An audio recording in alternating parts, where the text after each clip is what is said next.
In the autumn of 1066, England's crown became the prize in a crisis that would outlast a single battlefield. A king was dead. Rival claimants moved fast. Across the Channel, an invasion force prepared to cross into a kingdom already exhausted by war. On the morning of 14th October, two armies faced each other on a ridge in Sussex.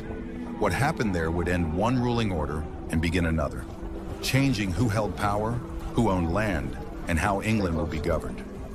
Aye. This is the story of the Battle of Hastings.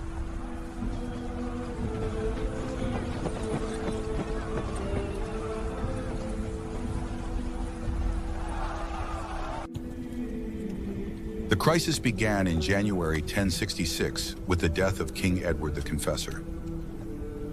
Edward left no direct heir, and his death immediately raised the question of who should rule England. Harold Godwinson, the most powerful noble in the kingdom, was crowned king soon after. The ship's nearly ready. His position, however, was far from secure. Across the Channel, William, Duke of Normandy, claimed that Edward had promised him the English throne, and that Harold had earlier sworn to support that claim. William treated Harold's coronation as a direct challenge. William's response was methodical. An invasion required ships, supplies, horses, and disciplined troops. Preparation and logistics would determine whether any claim could be enforced.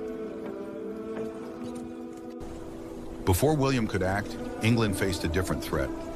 In September 1066, King Harold marched north to confront a Norwegian invasion. The English victory at Stamford Bridge was decisive, but it came at a cost. Harold's army was exhausted, and yet there was little time to recover. News soon arrived that William had landed in the south.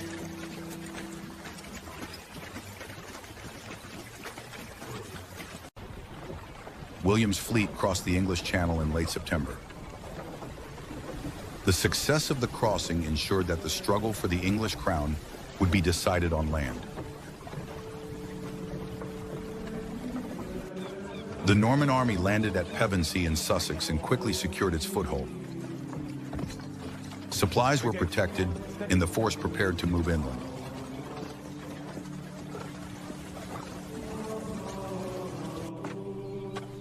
Temporary fortifications and careful organization gave William time. Control of the region mattered as much as winning a single battle. By mid-October, Harold's army reached the Hastings area. No rest.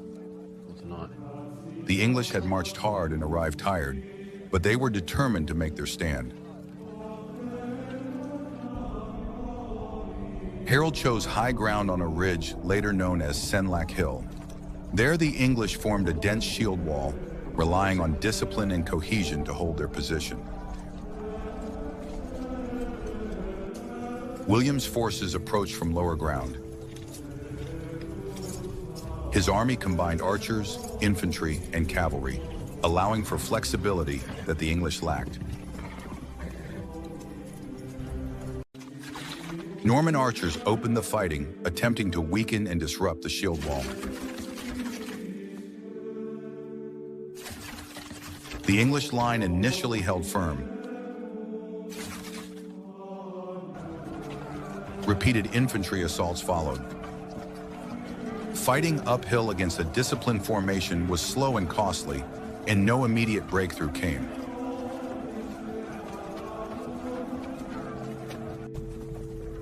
Norman cavalry tested the English line, probing for weakness as the battle stretched into the afternoon.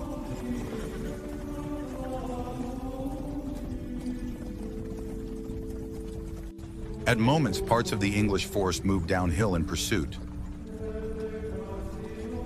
Once formation was lost, restoring the shield wall became difficult.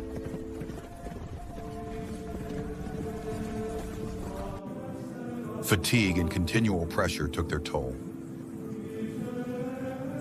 Gaps appeared, and the English defense gradually weakened.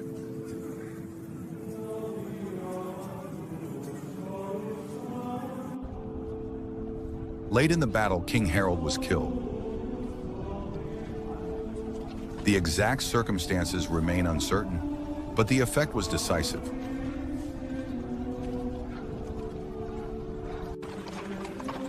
With their king dead, organized resistance collapsed.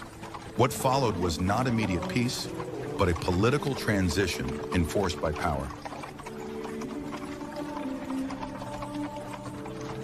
William was crowned King of England on the 25th of December, 1066. His victory marked the end of Anglo-Saxon royal rule and the beginning of Norman control. The Battle of Hastings ended one ruling order and began another, shaping England's future for centuries.